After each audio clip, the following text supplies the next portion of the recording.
Olá, bom dia amigos e amigas aqui do canal Dica de hoje. Vídeo de sábado, dia que a gente fala um pouco mais sobre macroeconomia. Semana passada a gente fez um vídeo um pouco mais otimista, mostrando como a alta dos juros, na verdade, é apenas uma retirada de estímulos e como ela não afetaria a bolsa de valores, mas como a gente chegou a citar no vídeo da semana passada também, não existe uma variável que não modifique outras variáveis e o Brasil ele não está isolado no mundo, ele está dentro de um mundo que também está em movimento. Então essa semana a gente viu uma queda da bolsa porque saiu o valor da dívida brasileira, que é a dívida pública federal, que a gente vai falar nesse vídeo de hoje, e também a gente começa a ver aumento de casos de Covid, não apenas no Brasil, mas principalmente lá na Europa, com muitos lockdowns e muitas das empresas que a gente recomenda, que a gente analise, etc., exportam para países da Europa também. Então a gente vai falar sobre todo esse cenário e a parte agora pessimista, né? Para fazer até um contraponto com relação à semana passada. Como vocês sabem, eu gosto sempre de mostrar um lado e mostrar o outro também. Então, curtam já o vídeo, se inscrevam no canal e logo depois da vinheta a gente já começa.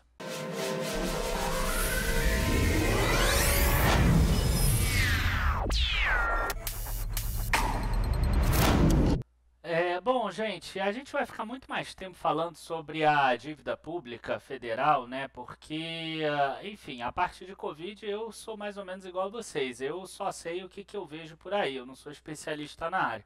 Então eu prefiro ficar referente àquilo que eu sou especialista.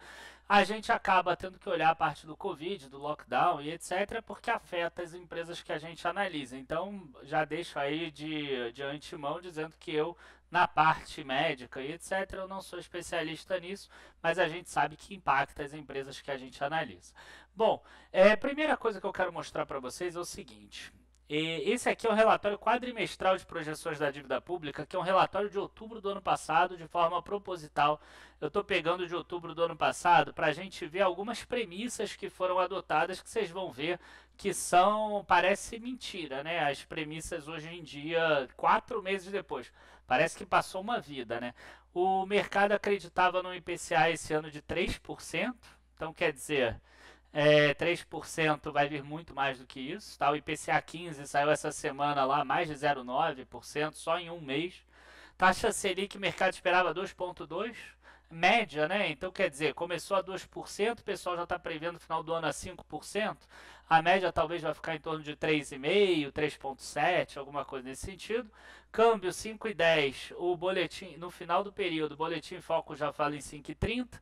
E crescimento real do PIB, o mercado ainda está falando 3,2, tá? Eu lá em relatório já tenho botado 1,5%, que é o que o Brasil cresce em situação normal, né? 2017, 18, 19 e 2021 não é uma situação normal, uma situação anormal. A pessoa vai falar assim: ah, mas o valor anterior era muito defasado, porque ano passado teve Covid, etc. 2015 e 2016 teve recessão, inclusive com queda do PIB maior do que a gente viu ano passado, somando os 2 anos, e a gente não viu essa recuperação tão forte assim em 2017, 18 e 19. Então, PIB crescendo, eu só acredito vendo realmente nossa projeção 1,5% aqui dentro da casa. Bom, aí a gente passa para algumas questões aqui que são importantes da gente tratar e que nenhum canal, infelizmente, fala, que são os impactos do Covid nas projeções da dívida. Por quê? Porque o impacto não é só na dívida, só naquilo que aconteceu. O auxílio emergencial foi importante de 2019 para 2020? Foi, mas aumentou muito aqui o impacto da dívida. E esse aumento do impacto da dívida gera juros, e juros são pagos ao longo do tempo. Então, quer dizer, aquele aumento do auxílio emergencial, auxílio federativo, BEM e outros, eles vão impactar no futuro até 0,43% do PIB. E eu estou falando do auxílio emergencial do ano passado. Agora a Câmara, a Câmara já está aprovando, né? Aprovou, já teve uma medida, vai começar agora o auxílio para esse ano. Um auxílio muito menor, um quinto do valor. Mas se a gente fizer a conta de padaria aqui, a gente vai ter mais 0,08% do PIB. E tudo isso é a gente que está pagando. Tá? Como é que a gente vai conseguir pagar isso aqui? De duas formas existentes para você pagar, para pagar a dívida. Ou você paga via inflação, que é o que o Brasil está fazendo hoje, ou você paga via impostos. Tá? Se você não entende muito bem, o que é pagar via inflação? Você bota uma taxa de juros que, por exemplo, é 2,5%, 2,75%, 3%, você tem uma inflação de 5%. Aí você fala assim, ah, mas eu estou subindo a taxa de juros. A taxa de juros sobe para 5%, a inflação sobe para 7%, por exemplo. Então, quer dizer, a tua arrecadação ela está subindo a taxa de 7% mais o que cresce a economia e a tua dívida está crescendo a 5%. Tá? Em tese seria isso. Bem resumidamente, a gente vai ver agora em fevereiro que a dívida não é exatamente a Selic. Tá? Bom, esses eram os pontos que eu queria mostrar para vocês com relação ao relatório quadrimestral anterior. E agora eu acho que a gente pode mostrar aqui o relatório mensal da dívida pública de fevereiro de 2021 e vocês vão ver que a coisa está começando a ficar braba aqui, como a gente já imaginava lá no início do ano e como a gente já imaginava quando a gente colocou algumas proteções em ativos internacionais ou mesmo quando em agosto do ano passado a gente lançou produtos recomendando investimento de 15 a 25% em outros países. Então vamos lá. A gente tem aqui primeiro a percepção de risco para a cesta de países emergentes. A gente vê que o Brasil, em fevereiro, estava com risco de 190 bips, né, 190 base points, ou seja, 1,9% acima dos Estados Unidos. Você vê que dentre esses 5 países aqui que o próprio governo escolheu, o próprio Tesouro Federal escolheu, o Brasil é o que tem a maior percepção de risco. Né? A Colômbia tem 121, Chile 54, Peru 69, México 107. Bom, aqui eles mostram 29 de janeiro. Olha a trajetória aqui da curva de juros e olha a trajetória em fevereiro como ela é maior. Quer dizer, o mundo está demandando maiores prêmios para que invistam no Brasil. Então vamos olhar esse finalzinho aqui, ó. Outubro de 2030 estava em torno de 8,5%.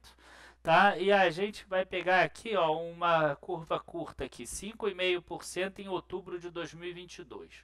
Agora lá no final eles já colocam como tá agora em 24 de março. Tá? Então olha só, o 8,5% que era outubro de 2030 aqui, agora já nem tem mais aqui no gráfico, né? Já é 9 alguma coisa. E a gente tem aqui que o 8,5 já está aqui em mais ou menos outubro de 2026. Aquele outubro de 2022 que era 5,5 já pulou aqui para 6,2 mais ou menos. Então quer dizer, o Brasil aumentou mais ainda a perspectiva de risco nesse mês de março com o aumento do Covid, com perspectivas de lockdown e etc. Então aquele risco Brasil que era de 190 pontos já pulou para 207 pontos, um aumento de 8,53%. E Brasil e Peru crescendo muito. E aí a gente pergunta, né, o que é isso? Por que isso tudo está acontecendo? Um dos motivos não tem nada a ver com o Brasil. Tem a ver, por exemplo, com os Estados Unidos. Taxa de juros futuras dos Estados Unidos subindo, batendo recordes lá, taxa de 10 anos, taxa de 30 anos, né? Recordes que eu falo dos últimos 2 anos, 3 anos. Um valor que ninguém imaginava que ia ter agora. Enquanto isso, Joe Biden vai imprimindo mais dinheiro, já está colocando aí um novo estímulo monetário agora para investimento em infraestruturas no valor de 3 trilhões de dólares. O último foi de 1,9 trilhão e saiu esse mês ainda e já estão se falando em um outro de 3 trilhões de dólares. Então quer dizer, a gente acaba tendo um risco maior global, porque os Estados Unidos começam a ficar numa situação complicada, a moeda americana começa a ficar numa situação complicada, então a gente tem que a situação para emergentes fica mais difícil ainda. Quer dizer, é possível que a gente entre num mundo que ninguém queira correr risco, a gente ainda vai ver isso mais para frente. Mas outro motivo tem a ver com o Brasil, que tem a ver com esse aumento da pandemia do coronavírus. Quando você aumenta muito o índice, né, de infecção, de mortes, etc., os governantes e tudo do mundo inteiro acabam optando por fazer lockdown, e esse lockdown acaba reduzindo a atividade econômica, aumentando o desemprego e etc. Eu não estou aqui para julgar se é certo ou se é errado, se vida vale mais ou menos, então evitem comentários desnecessários aí embaixo. O que a gente quer mostrar aqui são sempre dados, né? Então aqui, por que isso está acontecendo? Ó, Brasil, valores muito lá em cima, mortes aqui, valores muito lá em cima. A gente viu que a percepção de risco do Peru aumentou também. E o Peru é um outro país que está muito acima aqui na América Latina. Olha só, ele já está 95% do pico e subindo. Tá? Então, se eu abrir aqui o Peru, a gente vai ver dados também muito ruins ali, ó, parecidos com o do Brasil. Olha só, já está chegando aqui no outro e subindo e subindo e subindo a questão principalmente de novas infecções.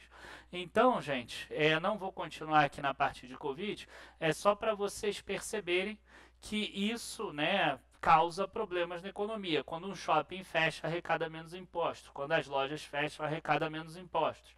Arrecada menos impostos, o governo ele tem as contas dele para pagar. Então, como é que o governo faz para pagar essas contas? Ele precisa pagar via dívida. E aí a gente vai ver o que aconteceu agora na dívida do Brasil. A dívida do Brasil, a gente vê aqui as emissões que tiveram da dívida pública. Essa aí aqui no final é interna, tá? Dívida pública mobiliária federal interna em leilões tradicionais. A gente vê aqui que a LTN de 24 meses, é um pré-24 meses, 5,07% no início do mês, passando para 5,87% no final do mês. 48 meses, saindo de 6,33, ganhando 1 ponto em um mês. E agora já está mais do que 1 ponto a mais, já está 8 ponto alguma coisa. Eu mesmo investi no Tesouro Direto esse mês uma parte dos recursos para já colocar em reserva de oportunidade para alguma oportunidade que venha a surgir muito forte na Bolsa de Valores. A gente já recomendou alguns ativos de proteção lá no Dicações também. Tá? Aqui a NTF de 10 anos saindo de 7,67 para 8,51. A NTF varia um pouco menos porque ela paga cupom de juros semestrais, então o risco acaba sendo um pouco menor. Teria que ver a duration, isso aqui a duration dá uns 6 anos e pouco. E aqui a NB de 5 anos, né, que aqui é inflação mais prêmio. Então, prêmio, além da inflação, subiu de 2,58 para 3,12. E a de 40 anos, que costuma ser mais previsível, subindo de 4 para 4,25. Então, a gente vê isso aqui que aconteceu. E aí, a gente tem essa situação aqui. A gente vê as emissões da dívida pública federal. Quer dizer, teve uma emissão de 177 bilhões de reais, 66 bilhões de resgates, quer dizer, teve uma emissão líquida de 111 bilhões. Nem tudo foi para sair gasto do governo. Vocês podem ver aqui que a conta do governo até aumentou bastante, saiu de 806 para 933. Algumas pessoas vão falar assim, então a reserva aumentou mais do que a emissão de dívida. Sim, é verdade. Por que aconteceu isso? Porque o Brasil tem uma quantidade enorme para pagar de resgates agora em março, abril e maio, que foram as dívidas emitidas lá durante o Covid. Então, olha só, 581 bilhões de reais para esses meses, seria até maior, é que o governo ainda conseguiu fazer uma rolagem aqui antecipada dessa LFT de março de 2021 no valor de 46 bilhões, senão seria maior ainda. Agora, uma questão que é importante da gente ver também é a questão do estoque da dívida, ou seja, quanto tem realmente de dívida hoje o Brasil. E isso aqui lembrando que apenas a dívida pública federal, não é aquela DBGG que inclui também dívidas de previdência, de municípios, estados, estatais e etc. Tá? Essa dívida aqui, ela atingiu 5,2 bilhões de reais, sendo 4,95 bilhões interna e 247 bilhões 4,95 trilhões, interna, 5,2 trilhões da dívida pública federal e 247 bilhões externa. Eu costumo dizer que se o Brasil tiver um problema fiscal hoje, tá, ou daqui a 3 anos, 5 anos, sei lá, Uma diferença grande a gente vai ter com relação àquelas que eu vivi quando eu era pequeno, na infância. Ou seja, o Brasil teve calote da dívida em 82, em 87. Inclusive, eu lembro de terem emitido os C-Bonds, eu tinha 7 anos, e aí o vencimento era com 20 anos, quando eu tinha 20 anos, no ano de 2000. E esses títulos de dívida, eles foram uma moratória com relação à dívida externa. Quer dizer, o Brasil ele tinha muita dívida com o exterior. Então, o Brasil não pagou credores externos para conseguir enfim, pagar as despesas correntes e acertou o pagamento dessas dívidas lá para o ano 2000, tá? Dessa vez não, dessa vez quem está na reta são credores internos. E isso que a gente vai dar uma olhada agora. Esses credores internos aqui são quem? São instituições financeiras, tá? Leia-se bancos aqui, fundos, previdências, não residentes. Vocês podem ver que eles já estão diminuindo muito. Eles já saíram de 18% para 9%, porque eles não confiam no Brasil. E de mais grupos aqui, 15% para 12%. Tá? Aqui inclui também o Tesouro Direto, mas é muito pequenininho. O Tesouro Direto é 60 bilhões, 62 bilhões. Tem até aqui o número também, 1,2% da dívida. Tá? Então a grande questão é, um calote hoje no Brasil, ou daqui a 3 anos, tá? Eu não imagino que vai acontecer hoje. A gente tem aqui, ó, bancos têm 30% dessa dívida, de 5,2 trilhões, quer dizer, não, aqui é da interna, de 5 trilhões, 1,5 trilhão de reais. Então, quer dizer, hoje um calote da dívida interna quebra os bancos, fundos, muitos fundos de renda fixa iriam sofrer, quebra a previdência de muita pessoa, provavelmente privada. Então, quer dizer, é um calote que hoje em dia acabaria com o país. É diferente daquela época, que é um calote com uma pessoa de fora, que você depois equaciona a casa e paga. Tá? Então, esse é um ponto que é importante da gente ver. Outro ponto que é importante da gente ver é o seguinte: essas emissões que foram feitas aqui, vocês vão ver que a maior parte delas foi feita com títulos pré-fixados. Tá? Então, 71 bilhões foi título pré-fixado e 69 bilhões foi taxa flutuante, que é a taxa Selic no caso. Você vê que o governo está tentando emitir pouco com o índice de preços, emitiu 30, sendo que, na verdade, com o resgate de 18, a emissão líquida foi 12. Quando a gente pega aqui na emissão líquida, a gente vê que é 70 bilhões do pré-fixado de um total de 111. Então, ele está querendo emitir mais pré-fixado. Por que mais pré-fixado nesse momento? Inclusive, pré-fixado hoje é 34,4% e a meta é chegar entre 38% e 42%.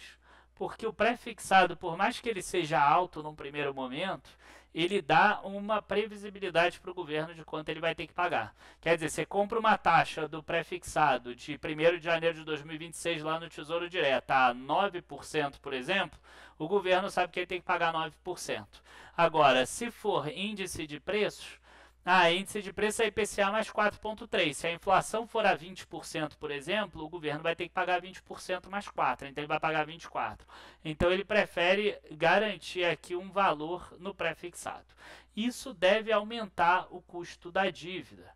Tá? Custo da dívida que a gente vai conseguir ver exatamente aqui, que ainda não aparece no gráfico. Por enquanto o gráfico está lindo, né?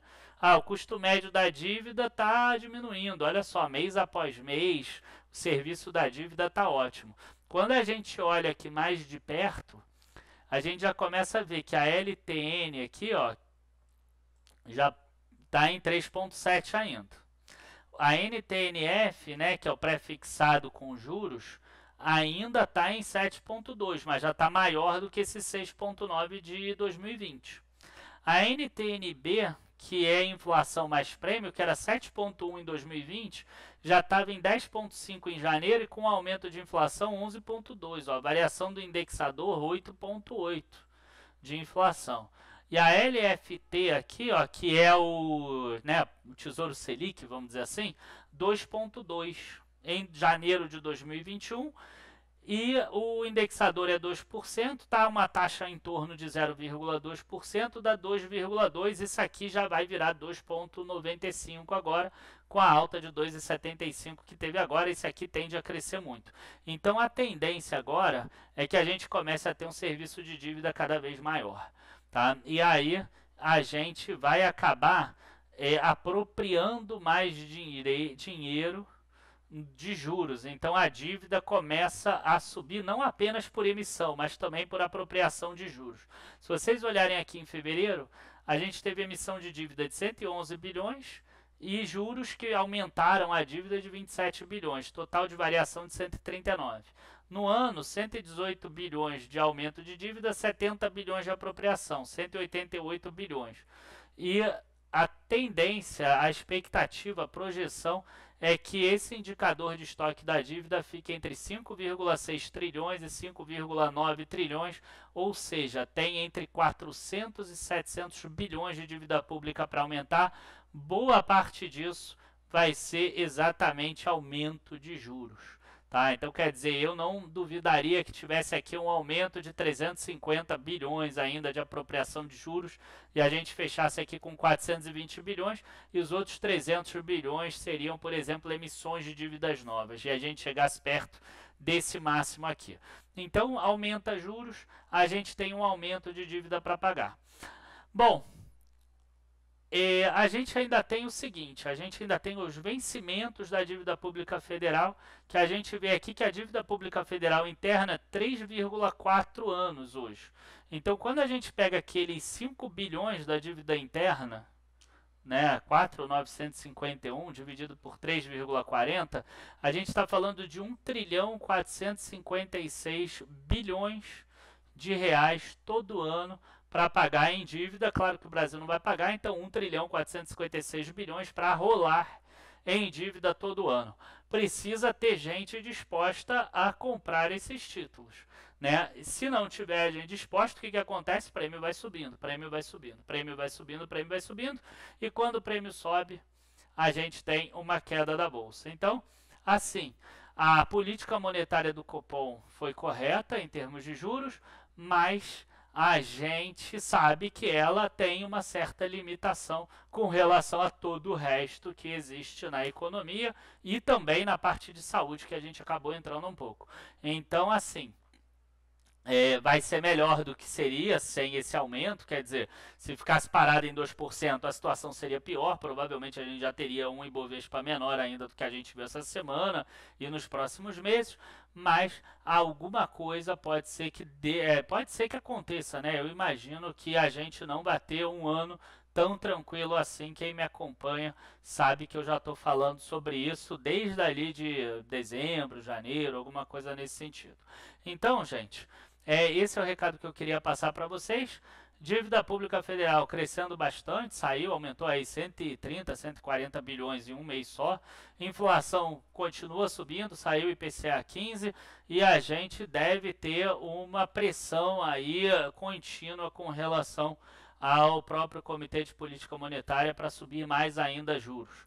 Bom, último recado aqui, que o vídeo já está ficando longo. A gente vai começar nessa segunda-feira o workshop Geração de Renda com Investimentos. E nesse workshop Geração de Renda com Investimentos, a gente vai mostrar formas de você investir no Brasil e não é se proteger, mas você ganhar rendimentos com isso e você mudar um pouco o teu racional. Você mudar teu racional de ficar olhando cotação e patrimônio e você passar a olhar renda. Tá? Então vale muito você assistir esse workshop, e esse workshop está sendo lançado nesse mês exatamente por causa dessa situação conturbada que está passando o Brasil. Então não perca a chance de se inscrever, link está aqui na descrição abaixo, aí você se inscreve e recebe no e-mail ali todas as lives, vai ser segunda, terça, quarta e quinta, live todos os dias, sendo que na quarta tem uma dobradinha, tem uma live de manhã e uma de noite. Abraço a todos, bons investimentos e até a próxima. Tchau, tchau.